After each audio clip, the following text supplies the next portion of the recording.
Dosisya untuk membahas tentang, terapi atau aspek terapi dari, penyakit-penyakit kulit pada hewan, terutama anjing dan kucing. Nah, kalau ngomongin, terapi sebenarnya ini lebih ke spesifik, dermatolog ya. Jadi saya nggak tahu teman-teman di sini ini, mmm, ikut kuliah elektif nih apa gara-gara gampang dapat nilainya, boleh saya tahu nggak? Atau apa karena kalian memang suatu saat nanti pengen jadi dermatologis veteriner?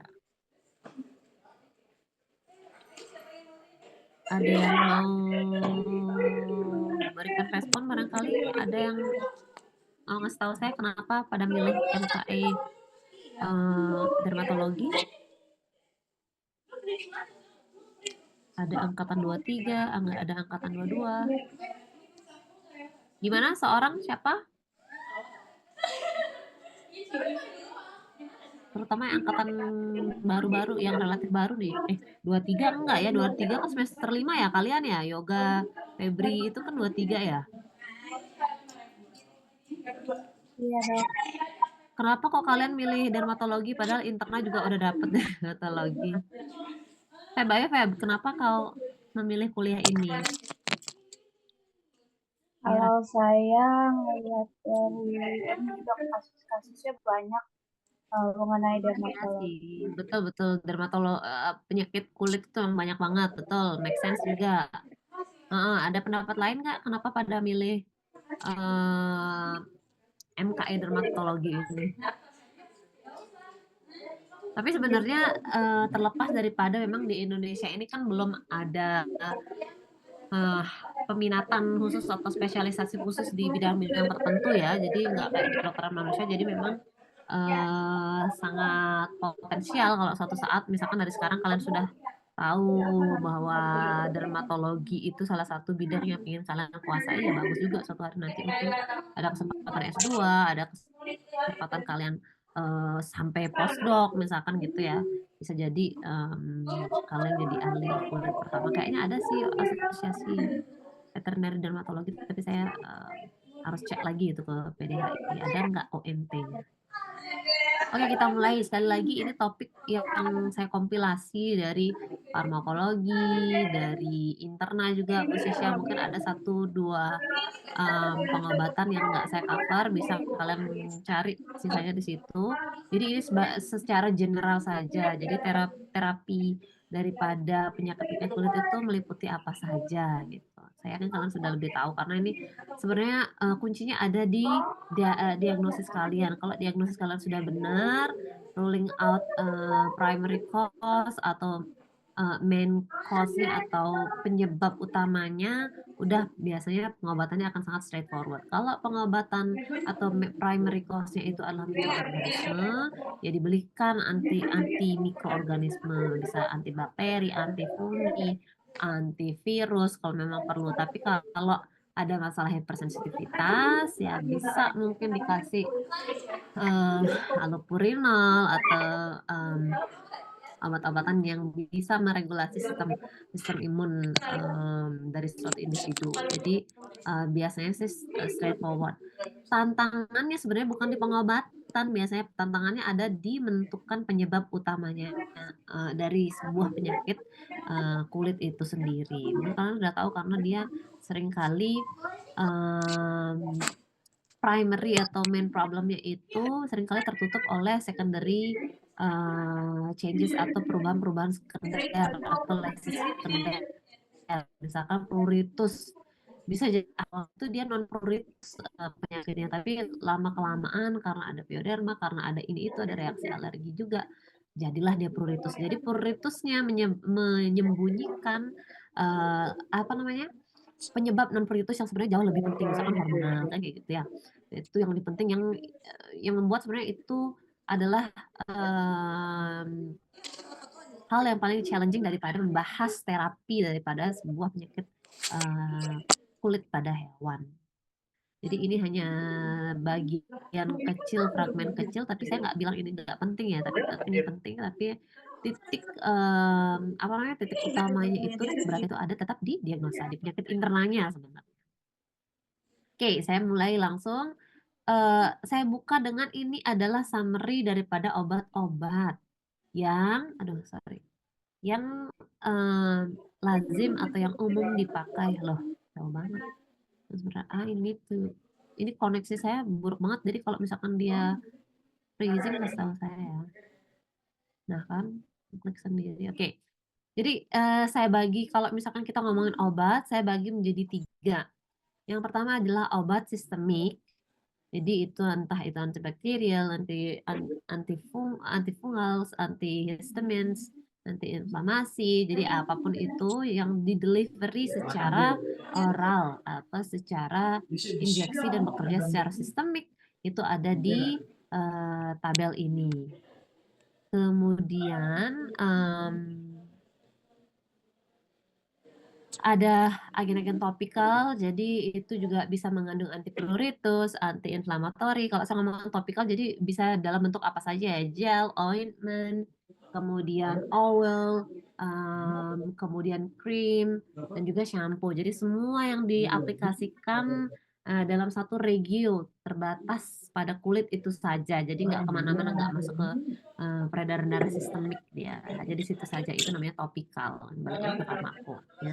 Yang terakhir ada namanya asid nih, mungkin ini agak jauh jadi saya nggak terlalu bahas. Ini masih dikembangkan, jadi dia mendeliver atau memasukkan sebuah imunoterapi dengan sel-sel khusus yang sudah terancang, yang sudah klik dengan alergen tertentu. Jadi ini prosesnya agak panjang, harus di identifikasi dulu alergennya, kemudian harus uji coba dulu sel yang merespon alergen tersebut.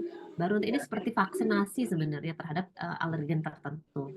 Ini topiknya masih broad dan masih belum banyak informasi tentang itu, jadi saya leave this sitting on this table only for you to read only ya, jadi hanya untuk kalian tahu saja. Gitu. Kemudian oke, membahas tentang pengobatan, sebenarnya kan banyak banget ya. Penyakit kulit tadi saya cek itu minimal itu ada 78. Tapi itu adalah diagnosa. Kalau kita ngomong penyakit kulit memang banyak 78, tapi kalau kita lihat secara lesional gitu, secara lesi, sebenarnya dia itu-itu saja. Di lesi itu tidak terlalu banyak ya, terbatas gitu, nggak sebanyak 78. Sehingga saya membagi treatment itu dalam kuliah ini menjadi 2. Yang pertama itu based on primary skin disease, yang kedua itu based on sign, jadi clinical sign seperti itu. Sekarang berdasarkan masalah utamanya. Nah, ada ektoparasit, ada permasalahan karena ektoparasit, ada permasalahan karena mikroorganisme, ada masalah karena hipersensitivitas, ada masalah karena immune mediated, ada atau ya, sama ya. Kemudian ada masalah dengan endokrin atau masalah-masalah yang menyerang hair follicle dan gangguan pada proses keratinizasi. Oke, sekarang itu parasit. Kalian sudah tahu banyak jenis ektoparasit, ada flea, ticks, lice atau louse. Kemudian semuanya kalian sudah belajar di parasitologi. Bagaimana cara penularannya, ini saya hanya merevisi lagi, jadi saya nggak bahas lagi ya. Nah, di sini saya sudah rangkumkan jadi jenis-jenis apa namanya obat-obat anti flea yang bisa dipakai pada kucing dan anjing serta cara pemberiannya, durasi, frekuensi serta kontraindikasi. Mungkin sebagian besar itu jenisnya topikal ya, jadi nggak ada yang apa namanya minum kalau untuk nah, di sini produk ini kan karena apa namanya referensi saya ini referensi luar gitu, bukunya itu ada yang dari Plum, ada yang juga dari Notes on Canine Dermatology. Jadi mungkin problemnya adalah kalian nggak bisa cari Indonesia, kan ada yang 1-2 sama mungkin, tapi most likely kalian nggak akan menemukan itu, tapi coba aja dicari ya ini ada nggak sediaannya di sini dalam bentuk spray. Nggak, saya nggak pernah lihat spray. Yang saya pernah lihat itu bentuk powder spray, mana ya, maybe not. Spray mungkin yang spot on Guard itu mungkin apakah itu bekerja untuk flea, rasanya iya, tapi isinya itu Pluralaner kalau nggak salah. Jadi nggak ada juga di sini. Anyway, ini adalah obat-obat anti-flea untuk anjing dan kucing dan rabbits. Kemudian, nah salah tadi ya ada. Kemudian juga ini kadang-kadang kalau misalkan investasinya itu sudah sampai ini kan karena settingnya mereka lebih banyak farm ya, jadi mereka hidup di situasi yang moist, kemudian juga ada host-host lain selain daripada anjing kucing gitu, sehingga ada perlu regulasi atau kontrol dari segi lingkungan. Nah ini adalah apa namanya jenis-jenis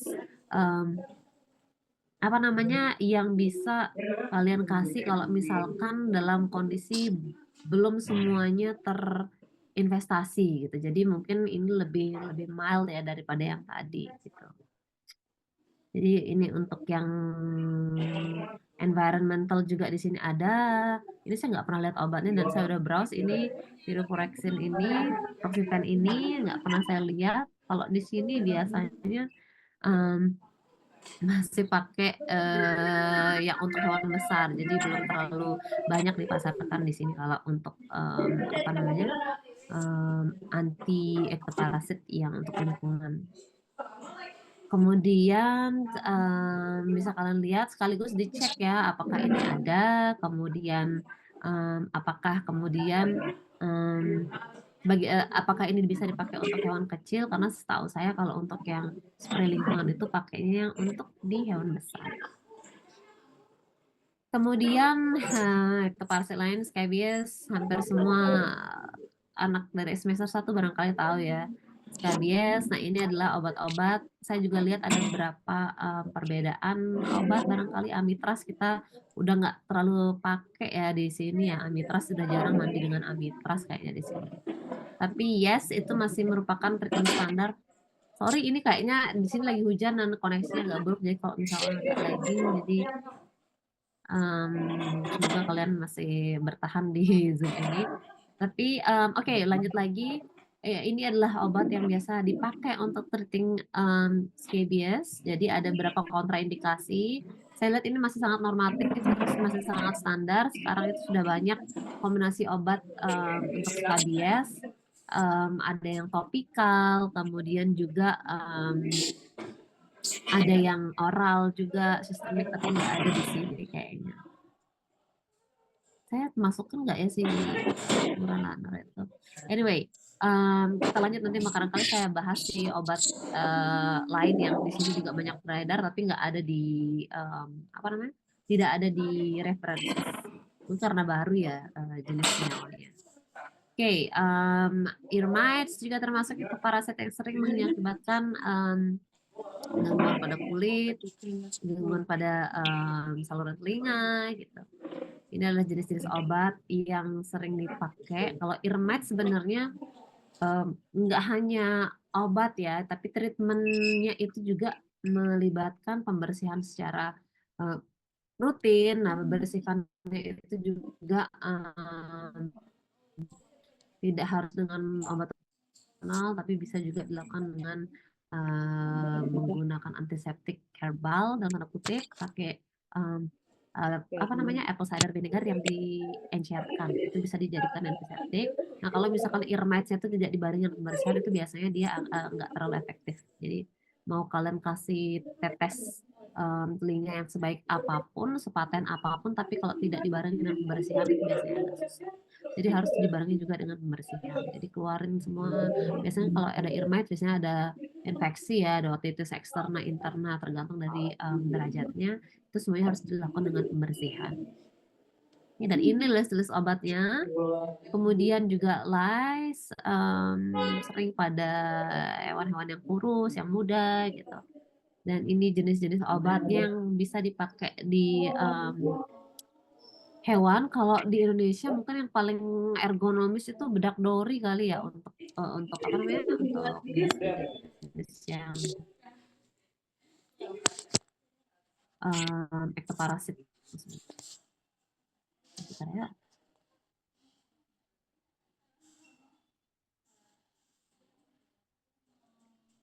Oke, lanjut ya.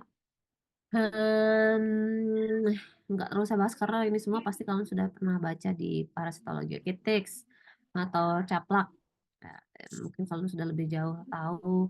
Nah, sekarang pengobatan dengan ini semua sebenarnya ektoparasit ini sampai ya, ektoparasit ini sebenarnya udah ada bentukan yang lebih efektif dan lebih gampang untuk kalian deliver untuk kasih ke hewan itu dalam bentuk sediaan nama patennya Bravecto. Tapi isinya itu namanya Fluralaner itu sebenarnya kerjanya hampir sama dengan ectoparasiticides yang lain. Jadi sebenarnya saya juga nggak lihat kenapa nggak ada Fluralaner mungkin di sini. Mungkin karena itu adalah paten ya, bentuk paten yang dimiliki oleh produsennya Virbac, jadi nggak di apa namanya, nggak disosialisasikan, nggak ditaruh di banyak references seperti itu. Yang banyak sini sebenarnya Salamectin. Salamectin justru saya jarang jarang pakai sebenarnya di tempat praktek. Pakainya Bravecto aja karena itu praktis, dikasihnya juga sesuai berat badan, jadi relatif mudah gitu. Terus apalagi ya, dan efeknya itu bekerja dengan sangat cepat. Jadi sudah bisa mengentaskan semua jenis ektoparasit yang tadi saya sebutkan itu.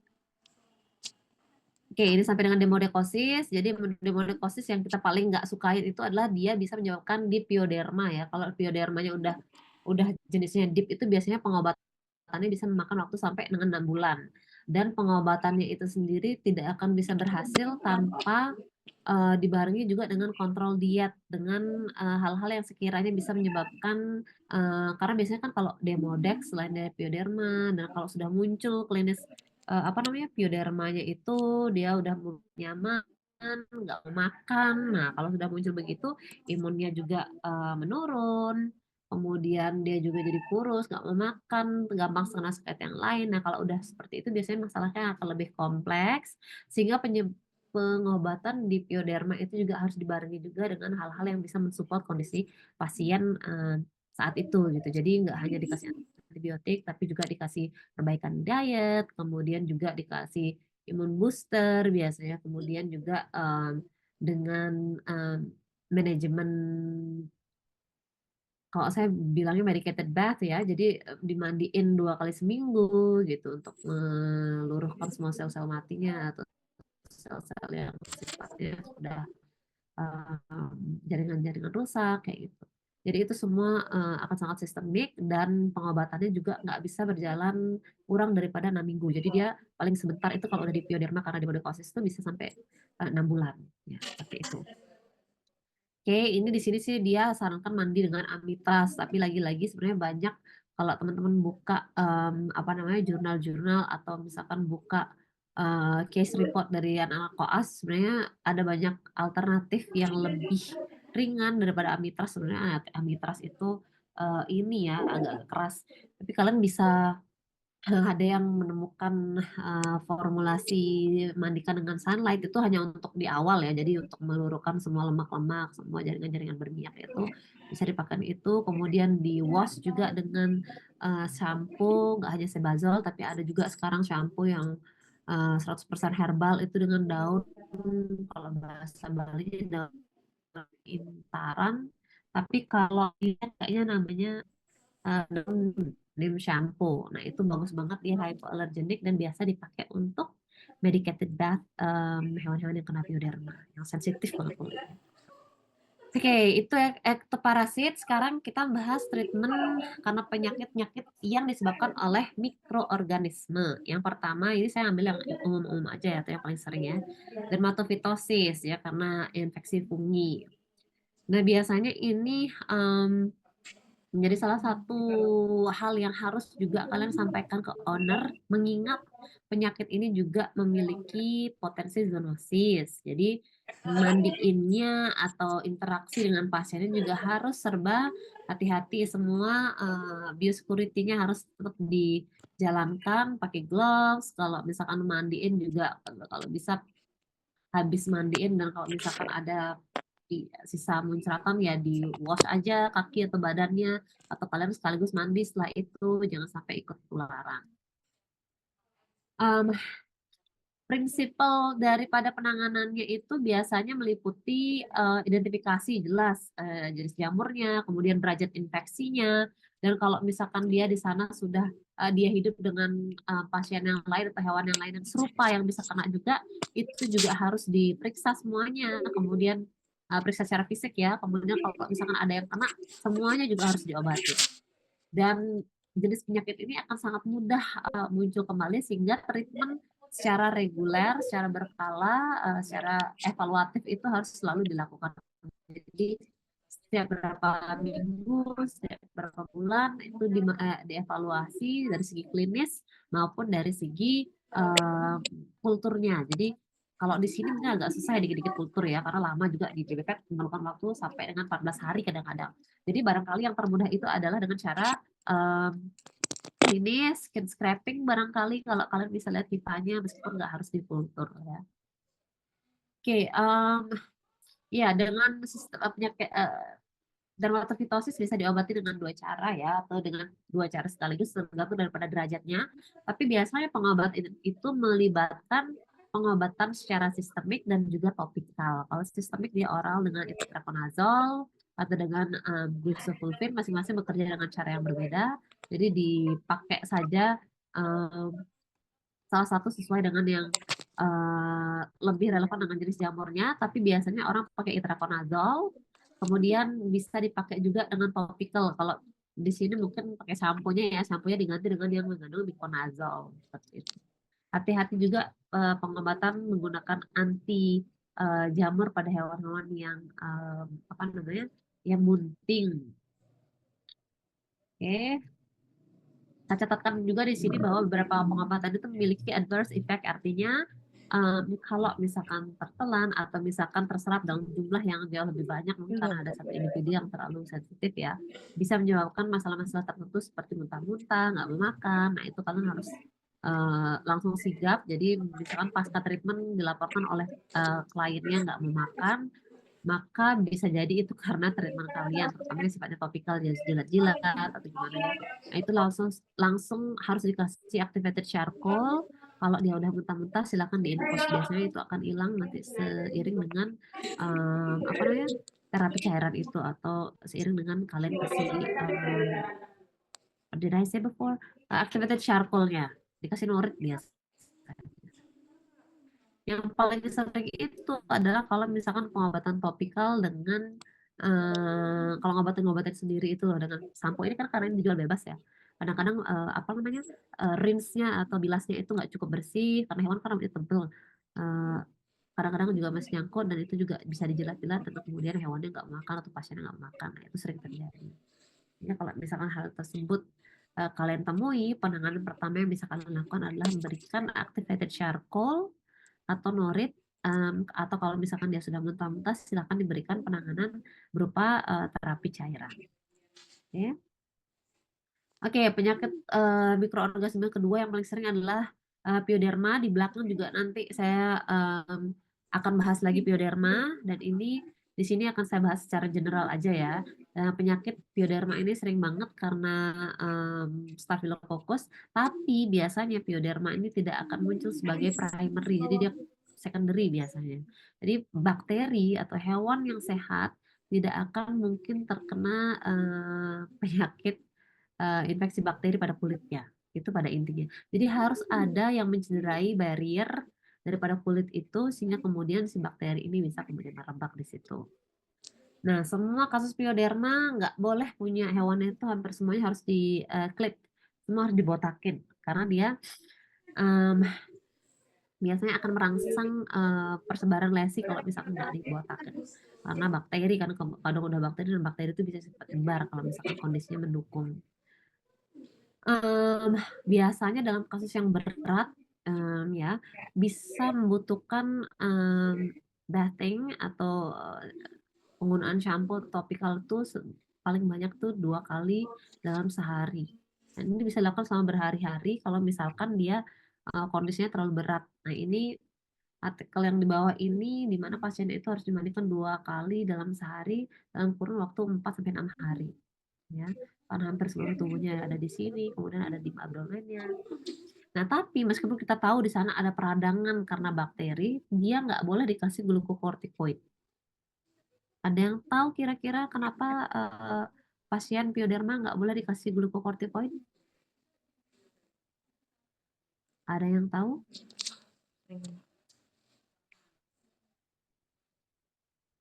Siapa? Tidak ada? Hah, kalian sudah dapat ini belum? Interna penyakit kulit belum? Sudah dapat kan? Why is everybody so quiet? Hello? 27 orang tidak ada yang dapat interna penyakit kulit? Enggak, Dok. Kenapa pada pasien pioderma nggak boleh dikasih glukokortikoid? Nggak boleh dikasih prednison, methylprednison. Kenapa nggak boleh? Ada yang tahu tidak?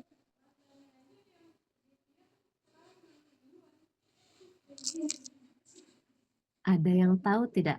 Wih, PR besar berarti kalian gimana nanti UTS-nya ini kalau tidak tahu tentang hal harusnya harusnya pasti Sisha udah sempat bahas ini di kuliahnya.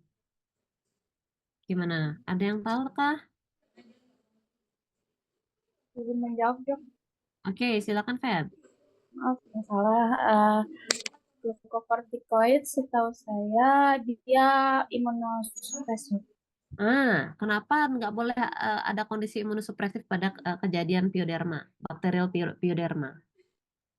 Karena tubuh kan kalau misalnya terinfeksi bakteri itu dia ngeluarin sistem ini kayak neutrofil, makrofag. Makanya Betul. kalau misalnya imunnya disupres, nanti dia nggak bisa menangani itu semua. Betul, dan lesinya bisa menyebar. Justru yang ada penyakitnya semakin parah. Jadi lesinya itu akan menyebar sampai ke seluruh em, bagian tubuh ya. Jadi hampir sama sekali glukokortikoid itu tidak dipakai dalam kasus pioderma. Jadi pioderma itu pure hanya mengandalkan topical sama sistemik antibiotik sistemik. Ya, nggak ada pakai glukokortikoid. Saya ngomongin bakterial pioderma ya. Good one, siapa tadi tuh Febri ya? Oke, thank you Febri. Dan ini common causes of pyoderma. Jadi biasanya itu um, seperti yang tadi saya bilang, bakteri itu hanya muncul sebagai hijackers. Jadi dia hanya muncul sebagai secondary patogen. Jadi biasanya dia akan diawali entah itu oleh ektoparasit, entah itu diawali oleh hypersensitivitas, jadi macam-macam. Dan bakteri pyoderma itu biasanya dia sebagai infeksi sekunder yang memperparah biasanya. Ya, ini jenis-jenis daripada penyebab-penyebab utama dan pertama pada kasus kenapa pyoderma itu kemudian bisa muncul. Yang ini sebenarnya kuncinya, makanya pioderma itu mungkin kalau sudah bakterial ya sudah harusnya dikasih antibiotik.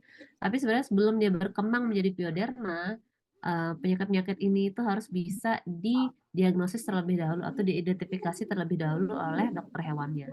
Yang mana coba kalian lihat bisa mengidentifikasi serta mengkonfirmasi beberapa penyakit di sini sebenarnya susah. Nanti kalau kalian koas baru tahu deh. Padahal kita sudah tahu dari klinis ini mungkin apa namanya penyakit endokrin, misalkan ada hypoadenocorticism gitu misalkan ya. Tapi nggak bisa kalian periksa dengan baik karena memang di sini nggak ada ngecek hormon gitu. Labnya di sini nggak ada yang bisa ngecek hormon. Sehingga ujung-ujungnya ya ditreat secara simptomatik. Karena itu ditreat secara simptomatik, penyakit utamanya tidak ditreat dengan baik, itu kemudian berprogres menjadi pioderma. Itu yang sering terjadi sebenarnya. Kenapa pioderma itu lebih sering kita lihat daripada penyebab-penyebab utamanya ini. Bukan karena ini tidak ada atau bukan karena pioderma itu lebih sering daripada ini, enggak. Karena barangkali ya sebelum pioderma itu ada, penyakit hipersensitivitas, endokrin itu mungkin sudah banyak gitu di anjing-anjing. Cuman karena tidak terdeteksi dan tidak terperiksa, makanya kemudian itu berprogres jadi entah itu superficial, entah itu deep, jadi macam-macam berkembanglah jadi pioderma. Sebenarnya yang dia harus diobati itu ini, masalah ini. Oke, itu dengan pioderma. Selanjutnya, Sebentar, koneksi saya buruk banget. Oke, penyakit selanjutnya ya ini dermatitis akibat hipersensitivitas. Jadi ada beberapa, ada 4 yang saya bahas di sini jenis penyakit yang muncul sering banget karena hipersensitivitas ya. Dan biasanya penyakit karena hipersensitivitas ini kalau bisa terjadi secara long term itu sangat frustrating. Biasanya dia akan lebih mudah berprogres, kemudian sehingga kalian nggak tahu ini awal itu ternyata masalah hipersensitivitas gitu. Dan ini bisa terjadi atau bisa bersifat self perpetuating gitu karena misalkan adanya boredom, adanya apalagi ya boredom itu kebosanan ya. Jadi kalau kalau kita ngomongin masalah hipersensitivitas yang muncul barangkali atau terkait dengan kebosanan, kita bisa bahas atopic dermatitis di mana itu bisa terjadi pada hewan-hewan yang sering bosan, yang stresnya lebih tinggi secara fisiologis dan hidupnya di indoor. Itu banyak banget kemudian mengganggu regulasi daripada sistem imun, kemudian menyebabkan dermatitis atopik. Ya, ini mungkin kalau kalian ingat-ingat beberapa jenis dermatitis karena reaksi hipersensitivitas ada karena parasit. Ya parasit sebenarnya gigitan parasit kemudian menyebabkan adanya histamin. Ya biasalah semua parasit yang tadi kita bahas rata-rata semuanya mengakibatkan kegatalan ya pruritus. Nah, itu bisa kalau ada pruritus itu biasanya karena adanya reaksi alergi karena histamin, BLL. Nah, kemudian juga adanya food intolerance atau food allergy yang kelihatan yang kemudian bermanifestasi menjadi lesi, kemudian juga atopic dermatitis. Jadi itu tentang dermatitis akibat reaksi hipersensitivitas. Sehingga treatmentnya itu nanti biasanya akan terfokus atau akan ditargetkan. Nah ini foto apa namanya? Atopic dermatitis. Jadi semuanya itu akan terfokus pada satu menjaga kerusakan pada barrier kulit ya. Kalau misalkan udah gatal itu kan biasanya rusak ya, ada kemerahan, kemudian karena ada garuk-garuk stretching, kemudian juga itu harus semuanya harus dikontrol pruritusnya. Kemudian makanannya juga lebih banyak harus yang mengandung essential fatty acid seperti fish oil itu ditambahkan di pakannya. Itu kan dia mengandung anti-inflamasi ya, banyak banget kandungannya. Atau kalau bisa dan memungkinkan kita harus address primary disease-nya, entah itu karena karena parasit, entah itu karena alergi makanan. Jadi mau nggak mau harus kalau misalkan ini semua tidak artinya ini semua harus dilakukan secara bersamaan. Tapi yang paling susah biasanya addressing primary. Kemudian kalau bisa, nah kalau misalkan sudah diketahui ini bahwa hipersensitivitasnya ini muncul karena beberapa hal, maka itu harus dihindari. Misal kalau dia terjadi karena adanya, kalau kalian tahu polen ya, ada beberapa anjing hidup di kebun itu sering banget merah-merah itu karena alergi polen gitu kayak serbuk-serbuk sari bunga. Kemudian juga itu bisa karena parasit atau bisa juga karena makanan. Jadi beberapa jenis makanan terutama yang proteinnya tinggi itu riskan atau bisa beresiko menyebabkan hipersensitivitas. Oke, kita sudah belajar tentang apa namanya tadi ektoparasit, kemudian mikroorganisme, hipersensitivitas, dan ini juga sebenarnya salah satu yang tadi sudah saya sebut di awal ya. Ada satu metode yang dipropos menjadi pengobatan yang lebih mutakhir daripada sekedar memberikan obat alergi, yaitu dengan allergen specific terapi atau ASID. Jadi dia prinsipnya sama dengan vaksinasi, tapi dia kuncinya ada di identifikasi alergen yang sesuai, identifikasi sel yang bisa benar-benar mengatasi alergen tertentu. Jadi dia sifatnya sangat spesifik terhadap alergen tertentu.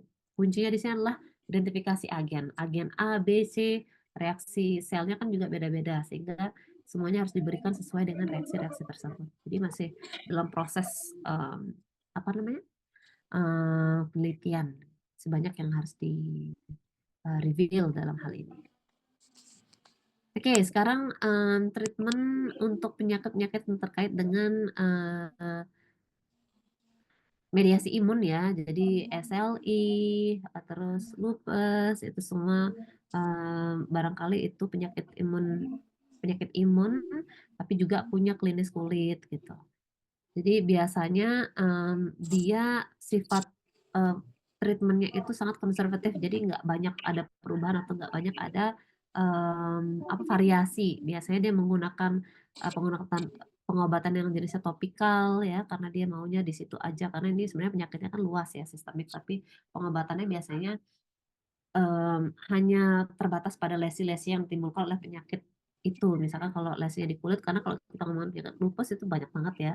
Jadi bisa ada penyakit atau bisa ada gangguan sistem urinari kalau di kulit ya di kulit, sehingga pengobatannya jarang yang bersifat agresif gitu. Jadi topikal biasanya ya hanya menarget lesi saja. Kemudian ada juga nutritional support, harus banyak dikasih zinc biar lebih bagus apa namanya regenerasi kulitnya, vitamin E sebagai antioksidan, niacinamide juga antioksidan, tetracycline kalau misalkan untuk mencegah adanya koloni bakteri atau adanya infeksi sekunder oleh bakteri. Nah, kemudian aggressive oral treatment sebenarnya tidak terlalu banyak direkomendasikan ya. Kalau misalkan dikasih glukokortikoid, biasanya hanya dikasih dalam keadaan dia sudah agak lumayan parah gitu. Itu pun dosisnya relatif rendah. Biasanya mengutamakan topical dan nutritional support.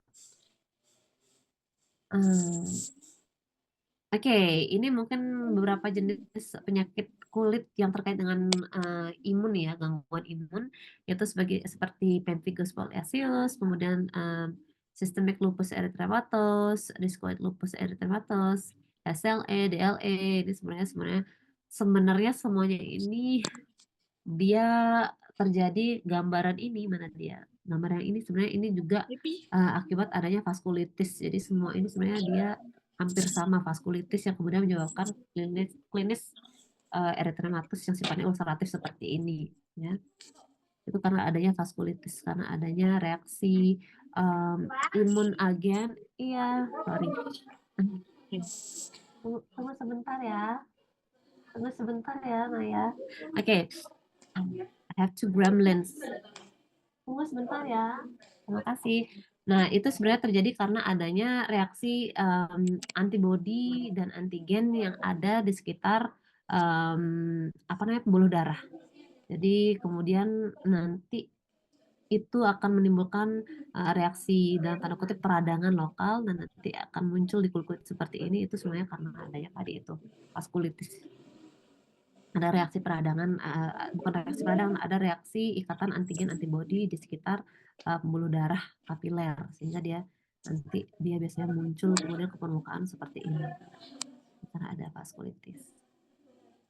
Oke, itu immune mediated, pengobatannya sangat terbatas kalau kita ngomongin lesi kulitnya saja ya, karena kalau lupus ya multisistem biasanya ginjal, terutama ginjal, kemudian juga beberapa pasien lupus juga harus menjalani HD apa ya, hemodialisis untuk mencegah adanya uremia, mencegah dampak daripada uremia itu sendiri. Jadi kulit itu hanya masalah kecil daripada penyakit lupus itu sendiri.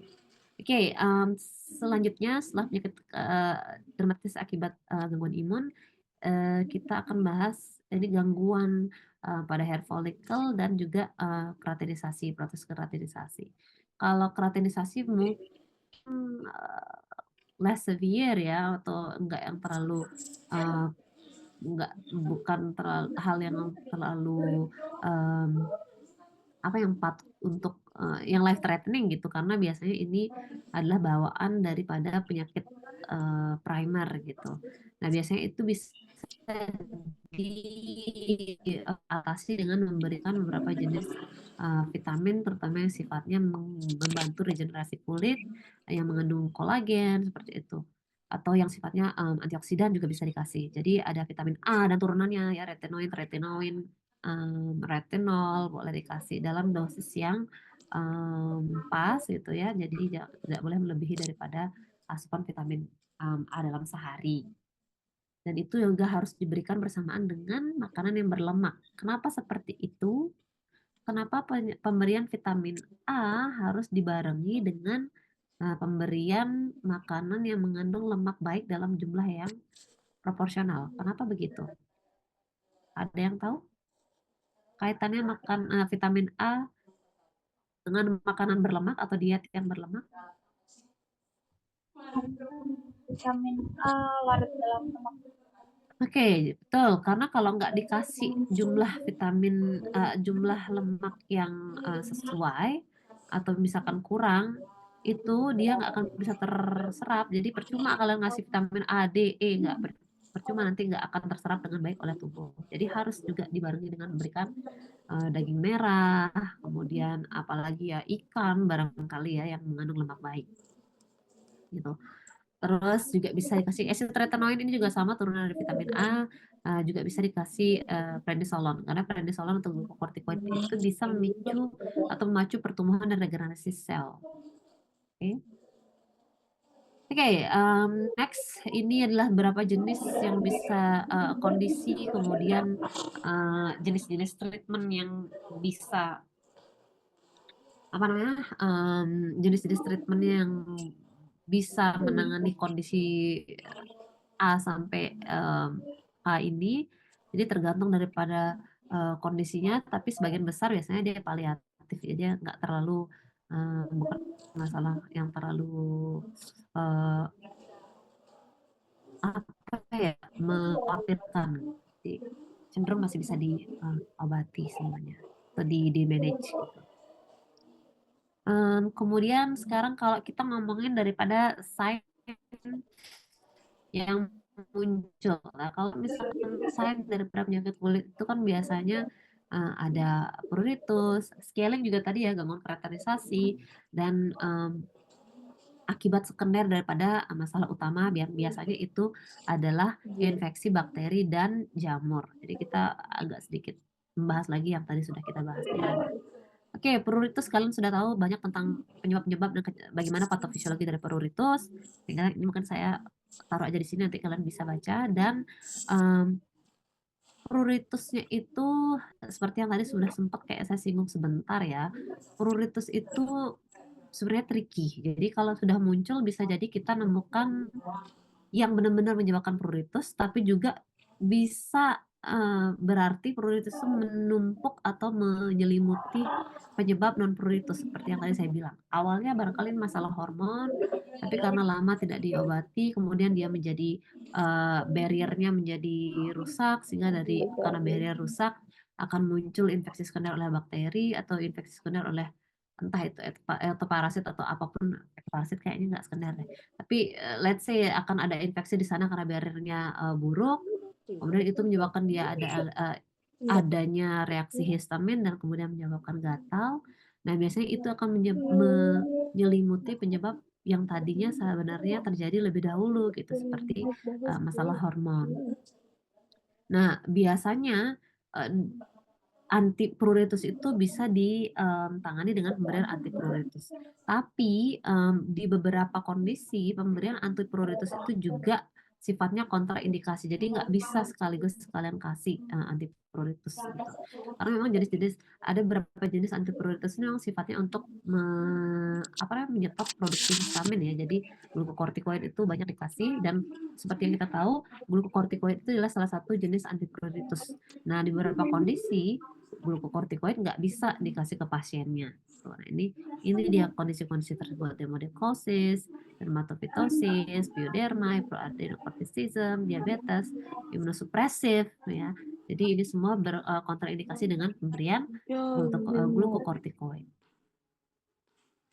Ya, jadi di sini juga saya jelaskan kenapa dia sifatnya tidak bisa diberikan untuk kondisi-kondisi tersebut. Jadi sebenarnya seperti yang tadi juga sudah dijelaskan oleh si Febri, ini karena mode of action-nya atau cara bekerja itu sebenarnya dia lama-kelamaan akan menyebabkan supresi pada imun. Jadi dalam kondisi-kondisi pasiennya tadi, katakan kondisi pasien diabetes, nggak bisa kalian biarkan dia imunnya tersupres. Karena kalau dalam kondisi wet diabetic patient, kalau misalkan dia ada luka, maka dia harus punya sistem regulasi imun yang sangat baik di situ ya, biar cepat lukanya sembuh. Nggak bisa itu dapat glukokortikoid dalam jumlah lama. Belum lagi kalau misalkan diabetesnya kemudian punya gangguan atau komplikasi ke organ lain, itu juga harus dihindari pemberian glukokortikoid. Seperti itu. Jadi juga ada indikasi pemberiannya short term untuk kasusnya seperti apa, dan long term silakan pertimbangkan untuk memberikan tapering dose. Mungkin di awal bisa dikasih dexa, tapi kalau misalkan lesinya masih persisten, bisa diganti dexanya menjadi obat yang lebih mild seperti prednison, prednisolone, methylprednison dengan tapering dose tetap.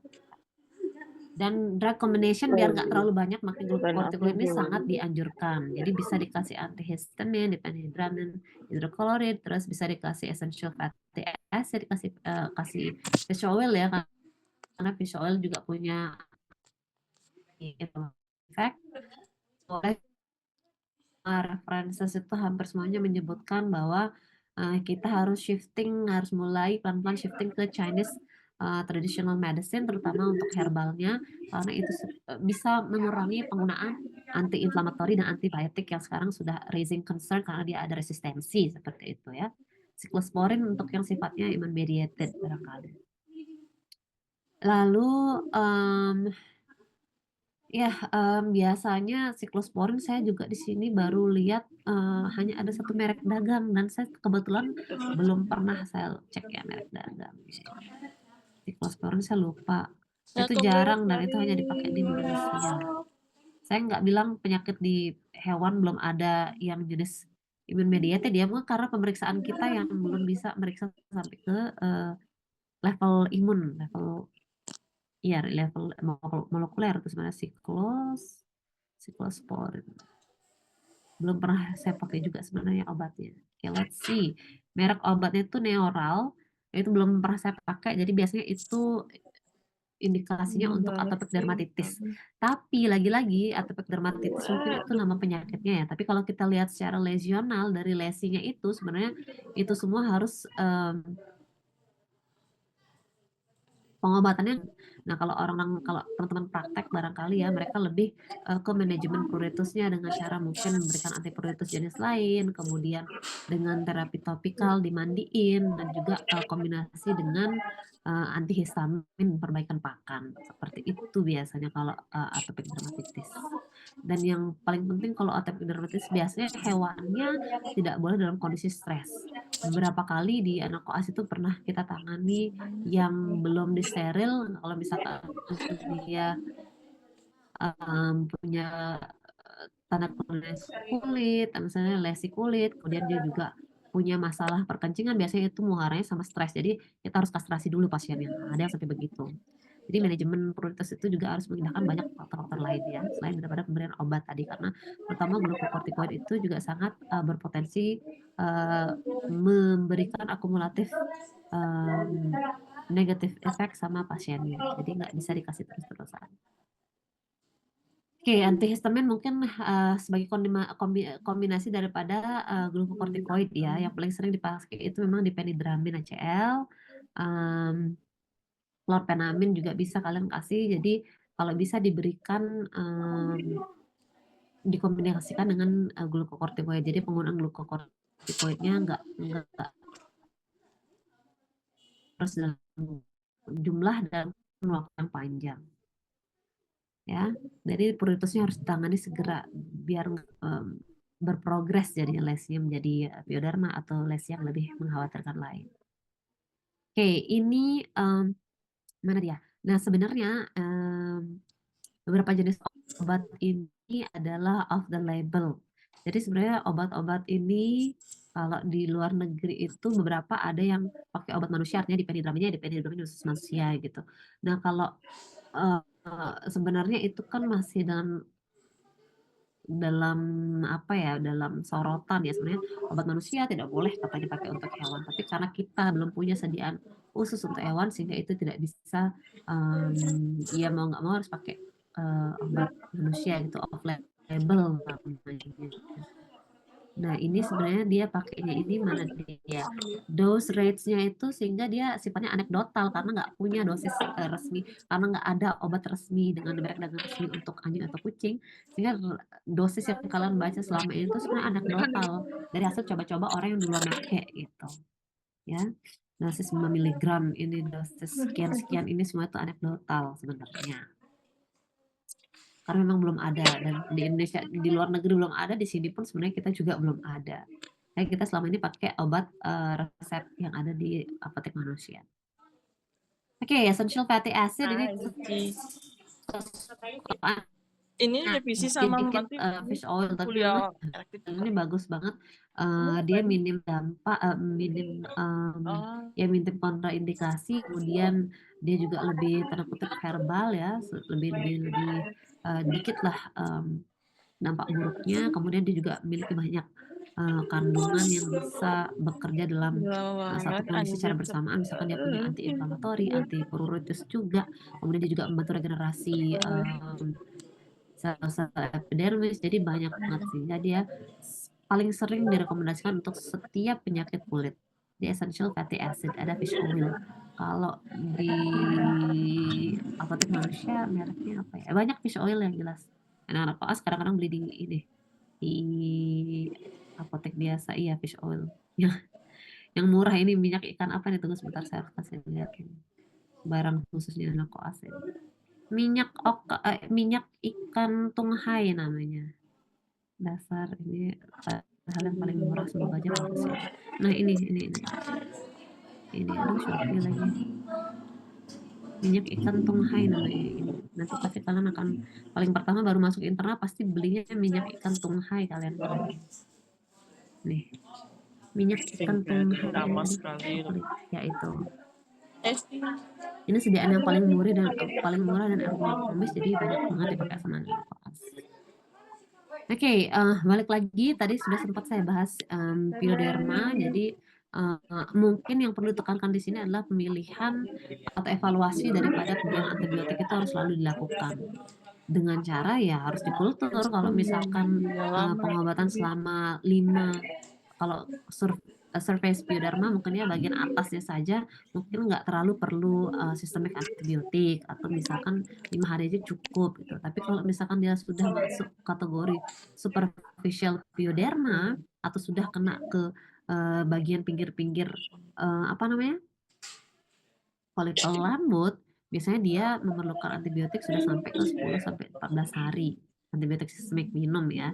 Kemudian kalau misalkan dia deep pioderma pada kasus demodococcis yang sifatnya kronis katakan begitu ya, dia bisa membutuhkan konsumsi antibiotik dalam kurun waktu minimal 6 minggu sampai dengan 6 bulan. Jadi makanya semua regulasi, semua evaluasi itu harus dilakukan untuk mengurangi ketergantungan terhadap antibiotik dan untuk juga mencegah adanya resistensi antibiotik karena adanya penyakit kulit ini. Memang kita tahu penyakit kulit itu akan selalu kalau misalkan udah deep ya di pioderma, pada kasus demodococcis biasanya tuh itu mau nggak mau memang pengobatannya agak lama, sehingga seringkali teman-teman praktek itu memberikan kombinasi obat berupa itu tadi fish oil, dimandikan juga lebih sering karena kan jadi konsumsinya atau ketergantungan terhadap antibiotiknya bisa jadi berkurang karena klinisnya juga mulai berkurang, terutama dari gatal dan juga apa namanya gangguan barier kulit itu tadi, epidermisnya itu tadi. Kemudian ini jenis-jenis antibiotik yang biasa dipakai, ini Cephalosporin mungkin ini ya menurut Plum, tapi kemudian banyak antibiotik juga yang pakai off label sebenarnya. Kalau teman-teman di sini banyak yang pakai cefadroxil untuk penyakit-penyakit kalau misalkan dia udah kena demodococcis dan dikasih pulang, itu biasanya bekalnya itu pasti cefadroxil selama 7-14 hari kayak gitu. Itu yang pertama. Kemudian nanti harus dievaluasi lagi apakah ada progres dari lesinya. Kemudian kalau misalkan memungkinkan ya, yang paling standar sebenarnya dievaluasi lagi apa namanya kultur bakterinya, harus itu biar karena siapa tahu bakteri yang menginfeksi atau bakteri yang tumbuh di sana berbeda dengan bakteri yang pertama kali di kultur saat pengobatan di awal gitu. Jadi untuk menghindari pemakaian antibiotik berulang yang tidak efektif maka harus dikultur sebenarnya. Tapi di sini kulturnya agak susah, jadi biasanya dilakukan evaluasi dengan klinis saja. Ya. Lalu ini kalau misalnya topikal ya dibarengi juga dengan dimandiin ya pakai kloreksidin. Kloreksidin itu sebenarnya dia antiseptik, tapi juga bisa bersifat antibakteri, sehingga itu juga bisa dipakai untuk mandiin si pasiennya. Sejauh ini saya belum ada lihat shampoo atau powder yang isinya ini ya, nggak tahu kalau di apotek manusia, tapi untuk di anjing memang semuanya sangat terbatas. Tapi sebagai penggantinya, alternatifnya itu banyak. Teman-teman koas tuh mengeluarkan paper tentang alternatif penggunaan bahan-bahan alami topik untuk treatment topikal dari Bioderma. Itu ada itu. Oke, sekarang scaling balik lagi dengan permasalahan keratinisasi. Jadi biasanya itu terjadi akibat infeksi bakteri atau jamur, kemudian adanya juga ketidakseimbangan nutrien. Biasanya itu juga bisa mengganggu proses keratinisasi, sehingga treatmentnya itu ya balik lagi ke essential fatty oil, banyak asam amino, esensial, non esensial yang harus disupport. Intinya nutrisinya harus diperbaiki. Lagi-lagi Chinese herbal supplement juga nggak terlalu banyak ya. Mungkin kalau kalian belum ada yang punya penelitian bisa ngambil topik untuk mengeksplor Chinese herbal supplement ini, karena tadi Febri udah bilang masalah kulit di Bali itu banyak ya, karena orang nggak terlalu ngeh dengan komponen nutrisi, karena orang kan ngasih makan ya itu sebenarnya kasih makan yang terlalu banyak mineralnya, garam, kemudian ada perasa itu sebenarnya mengakibatkan adanya ketidakcocokan pakan, menyebabkan alergi yang sifatnya sistemik, kemudian ya muncullah itu. Belum lagi kalau kita tahu di sini juga ada banyak parasit juga di anjing-anjing yang berkeliaran, kita punya banyak stray dogs, jadi ya masalah itu seperti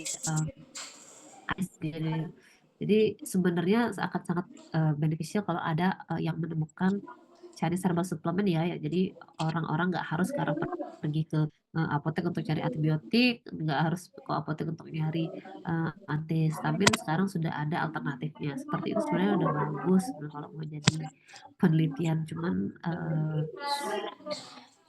mungkin saya nggak tahu juga, mungkin karena orang-orang banyak yang nggak terlalu tertarik dengan TCPM ya, traditional Chinese veterinary medicine ini, jadi ya belum terambah banyak sekarang.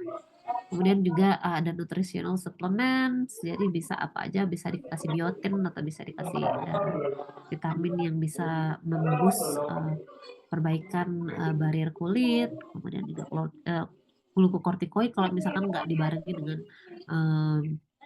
level lain seperti Bioderma ya bisa dikasih, karena itu juga bisa membantu regenerasi kulit ya, memicu cell turnover dia bisa. Kemudian shampoo juga hampir selalu shampoo itu topical treatment tuh biasanya nggak hampir selalu direkomendasikan. Jadi penggunaan shampoo terutama dalam kasus ini kalau bisa yang hypoallergenic itu juga bisa dikasih. Nah, kalau shampoo hypoallergenic mungkin banyak ya, tapi yang herbal saya tahu itu sekarang banyak yang jual itu shampoo dari daun neem namanya. Neem shampoo itu banyak banget di pet shop.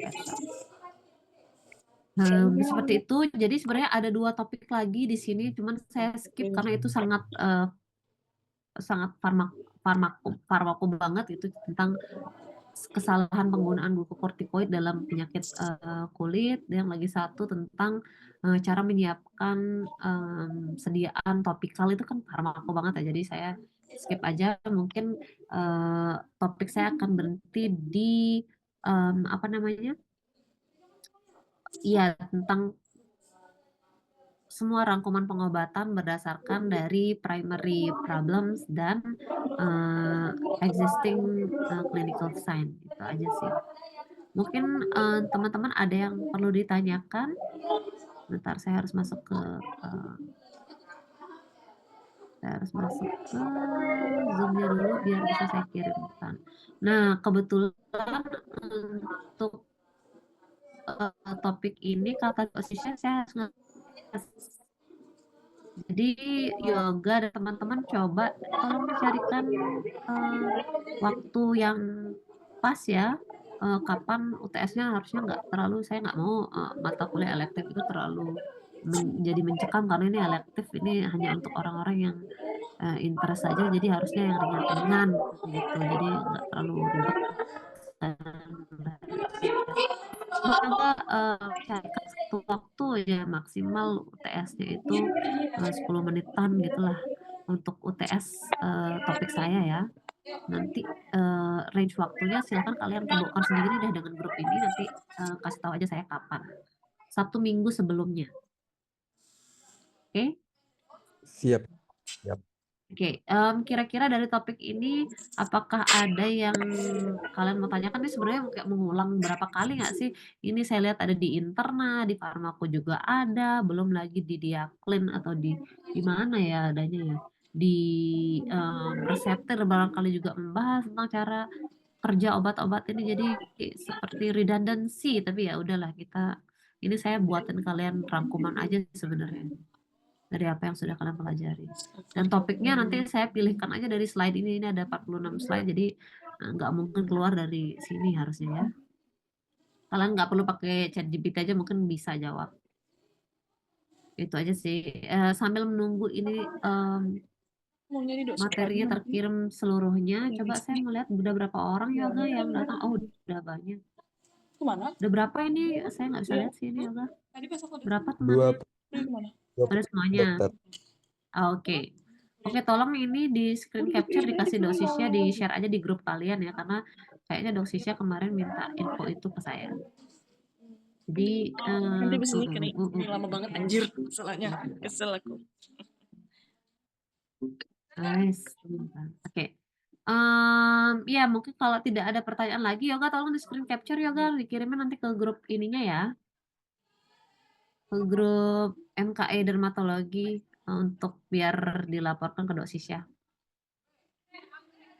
Oke dok, sudah. Sudah? Oke.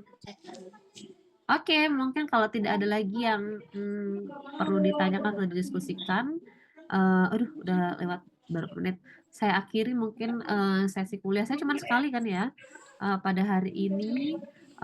Nanti untuk UTS-nya saya tunggu dari Korti aja, silakan kalian tentukan waktu untuk UTS.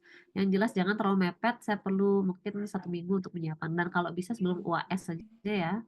UTS ini jangan terlalu jauh dari minggu depan atau paling tidak 10 hari setelah sekarang. Oke, mungkin itu saja teman-teman. Terima kasih atas perhatian dan waktunya. Sampai jumpa nanti saat UTS. Selamat siang dan terima kasih. Terima kasih. Ditunggu